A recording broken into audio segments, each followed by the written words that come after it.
दोस्तों, डॉक्टर उस्मान से ट्रेंड्स में आपका स्वागत है।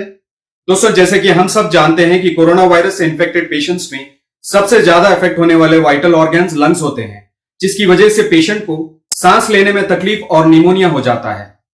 कोरोना वायरस की महामारी में अप्रोक्सीमेटली 20 से 30% हॉस्पिटलाइज्ड पेशेंट्स में निमोनिया होना कॉमन पाया गया है और इन पेशेंट्स में ब्रीथिंग सपोर्ट बहुत ही जरूरी होता है। 60% पेशेंट्स को हाई फ्लो ऑक्सीजन थेरेपी या वेंटिलेटर की जरूरत पड़ती है। 60 साल से ज्यादा एज के पेशेंट्स में कोमॉर्बिड कंडीशंस जैसे कि हार्ट, लंग्स, किडनी की बीमारी, डायबिटीज और कैंसर का होना आम पाया गया है। कोरोना के पेशेंट्स में खून की ऑक्सीजन लेवल बहुत कम हो जाती है और नॉर्मल ऑक्सीजन लेवल सप्लाई से कोई फायदा नहीं होता और पेशेंट्स में ऑक्सीजन की कमी या हाइपोक्सिया की शिकायत होने लगती है। ऐसी कंडीशन में पेशेंट को मैकेनिकल वेंटिलेशन की मदद से ऑक्सीजन दी जाती है। वर्ल्ड हेल्थ ऑर्गेनाइजेशन ने हाइपोक्सिया के पेशेंट्स में फौरी तौर पर 94 से 96% सप्लीमेंटल ऑक्सीजन थेरेपी की रिकमेंडेशन की है। दोस्तों, ट्रेकियोस्टोमी क्या है? ट्रेकियोस्टोमी एक सर्जिकल प्रोसीजर है जो एक डॉक्टर या सर्जन की एक्सपर्टाइज में पेशेंट को बेहोश करके ऑपरेशन थिएटर में 20 से 40 मिनट में किया जाता है। जब कोई पेशेंट अपने मुंह या नाक से नॉर्मल फेस मास्क के जरिए ऑक्सीजन नहीं ले सकता तो पेशेंट के नेक के सामने ट्रेकिया या विंड पाइप में एक सर्जिकल एयरवे या ओपनिंग बनाई जाती है जिसमें एक हॉलो ट्यूब फिक्स किया जाता है जिसे हम ट्रेकियोस्टोमी ट्यूब कहते हैं। यह ट्रेकियोस्टोमी ट्यूब को स्टिचेस या टेप से सिक्योर किया जाता है जो आगे चल के पेशेंट को टेम्पररी या परमानेंट ऑक्सीजन सप्लाई करने में काम आता है। डॉक्टर्स ट्रेकियोस्टोमी इमरजेंसी सिचुएशन में ही करते हैं जब पेशेंट आमतौर पर सांस नहीं ले सकता।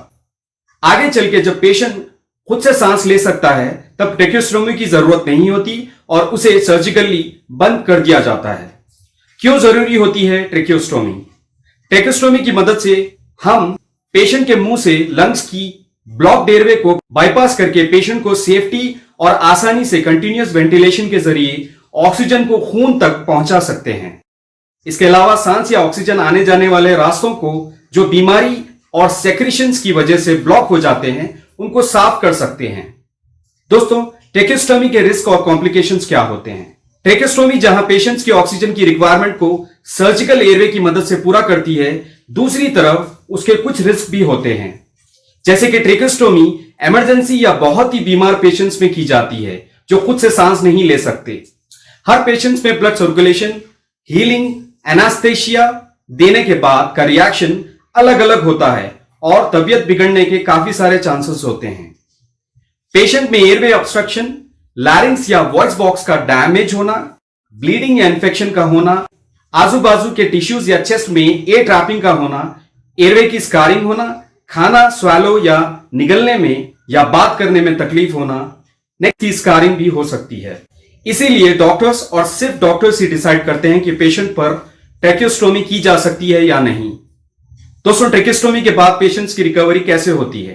कुछ पेशेंट्स ट्रेकियोस्टोमी के बाद खुद से सांस ले सकते हैं पर कुछ पेशेंट्स में ब्रीथिंग मशीन की जरूरत पड़ती है और इनको इंटेंसिव केयर यूनिट में रखा जाता है।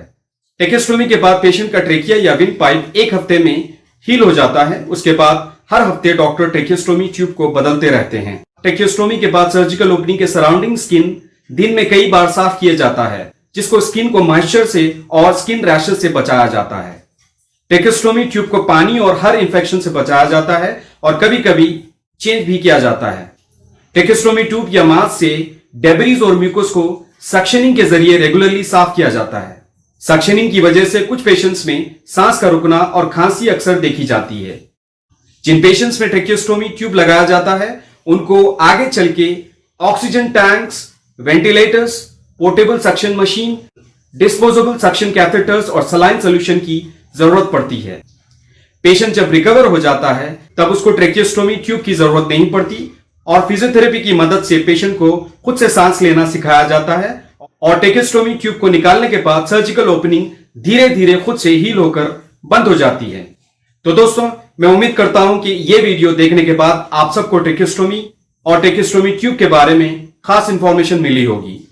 अगर आपको यह वीडियो पसंद आई है तो लाइक और शेयर करें और मेरे चैनल को जरूर सब्सक्राइब करें। Thank you.